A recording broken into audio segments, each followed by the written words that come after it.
మొన్నటి వరకు మద్యం పాలసీ. ఏమమ్మా ఎండేవాళ్ళు ఒకరిద్దరు దాగుంటారు. ఏం తమ్ముళ్ళు జ్ఞాపకం ఉందా మీకు? నేనైతే నా జీవితంలో ఎప్పుడూ చూడలేదు ఎవరిని. మద్యం అంతా వీళ్ళు, డిస్టిలరీస్ వీళ్ళే ఓనర్షిప్, అక్కడి నుంచి హోల్సేల్ వీళ్ళే, రీటైల్ వీళ్ళే, షాపులో అమ్మేది వీళ్ళే, కల్తీ చేసేది వీళ్ళే. ప్రజలంటే ప్రజల ప్రాణాలు లెక్క లేకుండా చేసి పారేశారు. అందుకే నేను చెప్పా, ఎవరైనా సరే ఇందులో ఏలు పెడితే షాక్ కొట్టాలి.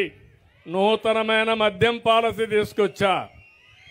అదే సమయంలో ఆ మద్యం పాలసీలో బీసీలకు రిజర్వేషన్లు పెట్టాలని, ఎవరైతే శెట్టి బలిజ, ఈడిగా, అదే మరిగా మిగిలిన గౌడ వీళ్ళందరి కోసం 10% షాపుల్లో రిజర్వేషన్లు పెట్టిన పార్టీ తెలుగుదేశం కూటమి ప్రభుత్వం అని చెప్పి కూడా నేను మీకు తెలియజేస్తున్నా. ఇంకొక 10 రోజుల్లో కొత్త పాలసీ వస్తుంది. మీరు ముందు మారిగా తెలంగాణకు పోయే పని లేదు, కర్ణాటకకు పోయే పని లేదు. నేను ఎప్పుడూ చెప్పేవాడిని, మీరు మోటార్ బైక్ వేసుకొని మొత్తం అక్కడికి వెళ్ళి మోటార్ బైక్ పెట్రోల్ కొట్టుకొని మీరు కూడా ఫుల్గా లోడ్ చేసుకొని వచ్చేవాళ్ళు. ఇప్పుడు ఆ కష్టాలు లేవు, అవి కూడా తొలగిపోయినాయి.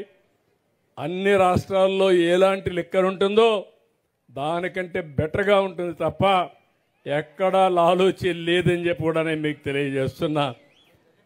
పేదవాళ్ళందరినీ గెజెట్ ఈరోజు ఇచ్చారు. పేదవాళ్ళని నేను చూశాను. పేదవాళ్ళని ఆర్థికంగా దెబ్బతీసే విధంగా రేట్లు కూడా విపరీతంగా పెంచేశాడు.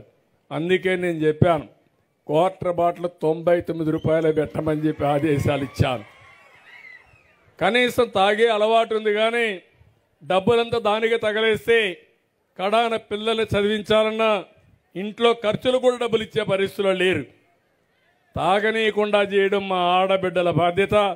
మీకు చాలాసార్లు నేర్పించా. ఇక్కడంతా డాక్రా సంఘాలు ఉన్నారు. నేను డాక్రా సంఘాలు మీటింగులు పెట్టి చెప్పేవాడిని, భర్తని తాగనీయకుండా ఏం చేయాలో చేసే తాళం చెల్లెమ్మలో మీ దగ్గర ఉందని చెప్పేవాడిని. కానీ ఇప్పుడు కూడా మీరు తాగనీయకుండా చేయగలిగితే చాలా సంతోషం.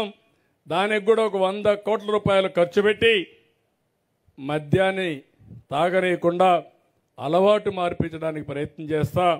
అది కూడా ముందుకు పోదామని చెప్పి కూడా నేను మీకు తెలియజేస్తున్నా.